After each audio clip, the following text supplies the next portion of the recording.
Na mtazamaji wa Faida Online TV, mapema hii leo Julai 17, 2026, Faida Online TV tumpokea taarifa kutokea kwenye kijiji cha Nanganga A kinachopatikana kwenye kata Nanganga katika wilaya ya Masasi kwamba kuna nyumba ambayo imeteketea kwa moto asubuhi hii. Chanzo ikisemekana kuwa kuna mtoto ambaye alikuwa anaota moto karibu na mwembe ambao umekatwa na majani yake, basi akagusa kwenye mwembe huo na moja kwa moja kuteketeza nyumba ambayo ilikuwa karibu na hapo.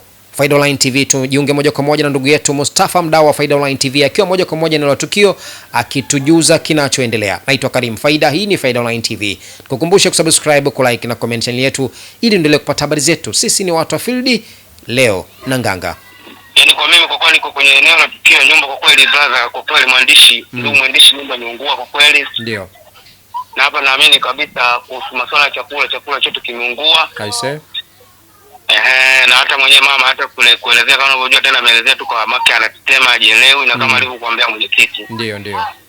Kwa hiyo nyumba kwa kweli imeungua sana, nyumba imeungua kweli. Na mpaka sasa hapa niko kwenye eneo la tukio, nyumba inaungua mpaka sasa hivi bado haijaisha. Na mtazamaji wa Faida Online TV, tumpata nafasi ya kuzungumza na mama mwenye nyumba hiyo akielezea kwa uchungu kabisa na namna alivyopokea tukio hilo. Naitwa Habiba Hassan Saum. Ndio. Nakaa kijiji cha Nanganga. Sawa, tukio hilo la moto wakati linatokea lilianzaje pengine? Nilitokea huko kwenye majani ya mwembe, sisi tumejizuka, akatokea baba mmoja akaona moto juu, ndo akatuelezea nyumba imedaka moto. Ndio kwa utaratibu wa ngazi hamna, ndo basi nyumba watu wakaendelea tu kupunguza vitu ndani. Vingine vilivyoungua sio tuweze tukavijua.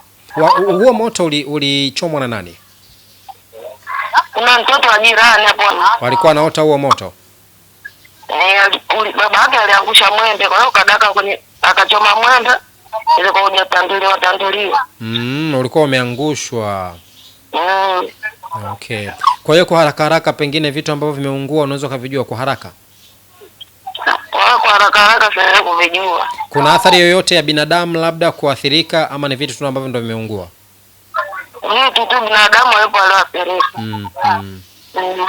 Sawa, na baba yuko wapi mwenye nyumba?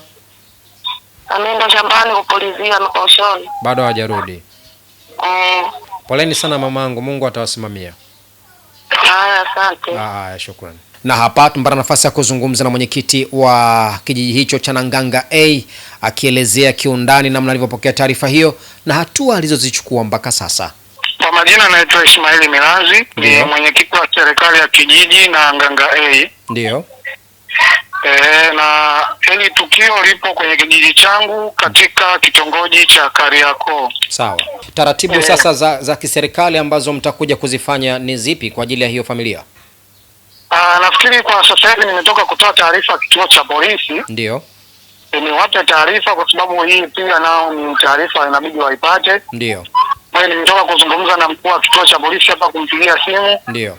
Mimi kwa upande wangu kama serikali ya kijiji nafikiri nitakutana na mtendaji wangu. Naam.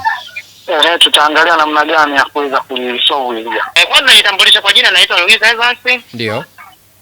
Nipo na jirani wa mama, mimi ndio mtu wa karibu na hapa. Ndio. Na mmejitokeza majirani wengi kwa ajili ya kuweza kuokoa? Ni kweli tumejitahidi kwa kadri tulivyoweza.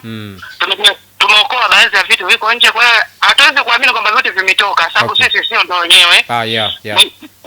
Mwenyewe mama ndo anayetambua kwamba vitu gani vimetoka, kuna baadhi ya vitu vimebaki.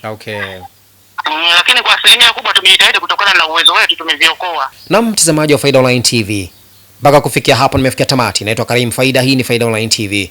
Kukumbusha kusubscribe, ku like na comment channel yetu ili endelee kupata habari zetu. Hakika sisi ni watu wa field dume, field ya Nanganga, field ya majonzi. Asante na kwaheri.